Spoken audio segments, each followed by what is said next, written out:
प्रिय भाई बहन, आज की रोटी की वर्षादशी भक्ति के लिए यीशु ख्रिस्तांची मधुर नावाचे सप्रेम नमस्कार. आज की दिने 20 ऑगस्ट 2025 बुधवार. प्रार्थनेला उत्तर का मिळत नाही, परंतु तुमचे अधर्म तुम्हाला आणि तुमची देवामध्ये भीत उभी करतात आणि तुमचे पाप त्यांचे दोंड तुमच्यापासून लपवतात, म्हणून तो ऐकत नाही.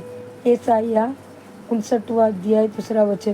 पवित्र बायबल हे जीवित साक्ष आहे की देव प्रार्थनेचा उत्तर देतो, पण तरीही प्रत्येक प्रार्थनेला उत्तर मिळतच नाही का? बरं, देव पक्षपाती आहे का?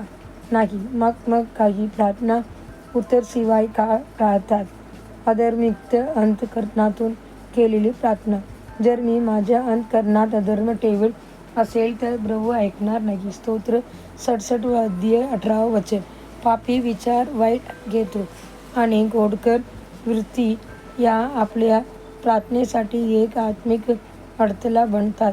म्हणूनच प्रार्थना करण्याआधी आपण देवाशी नात तपासलं पाहिजे.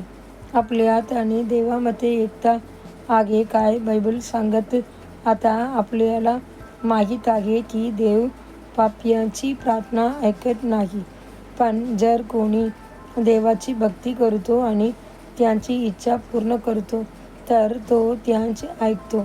योहान 9 अध्याय 31 वचन.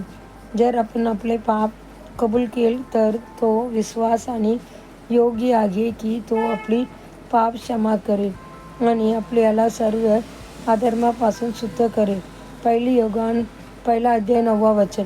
देवाची लाडक्या मुलांनो, प्रार्थनेपूर्वी आपली पाप कबूल करा आणि आपलं अंतःकरण शुद्ध करा.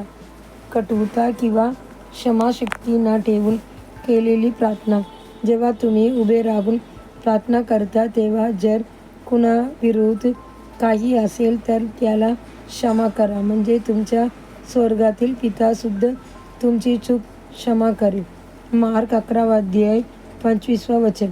जेव्हा आपण प्रभू प्रार्थना म्हणतो तेव्हा आपण हेच मागतो, आमची अपराध क्षमा कर, जसे आम्ही आमच्यावर अपराध करणाऱ्यांना करतो. जर आपण इतरांना क्षमा करत नसू तर आपण प्रभूकडून क्षमा किंवा प्रार्थनेचे उत्तर मिळविण्याची अपेक्षा करू शकत नाही. ढोंगी प्रार्थना. आणि तुम्ही प्रार्थना करत तेव्हा कपटी लोकांसारखे होऊ नका, कारण ते लोक सभास्थानी व रस्त्याच्या कोपऱ्यावर उभं राहून प्रार्थना करायला आवडतात, जेणेकरून लोक त्यांना पाहतील. मत्ती 6 अध्याय 5 वचन. हे स्पष्ट करण्यासाठी प्रभू येशूने एक दृष्टांत सांगितला. एक फरिशी आणि एक कर वसूल करणारा मंदिरात प्रार्थना करण्यासाठी गेले. फरिशीने स्वतःचे धार्मिकपण उचलून करत देवासमोर अभिमानाने प्रार्थना केली, पण अशा प्रार्थनेचा काही उपयोग झाला नाही. देवाचे प्रिय मुलांनो, प्रार्थना करताना मनापासून नम्रतेने, प्रामाणिकपणे आणि पक्षापासून भावाने प्रार्थना करा. पुढील चिन्हार्थ वचन. तुम्ही मागता पण तुम्हाला मिळत नाही, कारण तुम्ही चुकीच्या हेतून मागता. याकूब 4 अध्याय 3 वचन. आजच्या बायबल वाचन. सकाळी स्तोत्र समर्सी 5 अध्याय, समर्सी 6 अध्याय. संध्याकाळी 1 कोरिन्थियस 3 अध्याय. धन्यवाद. 3 अध्याय.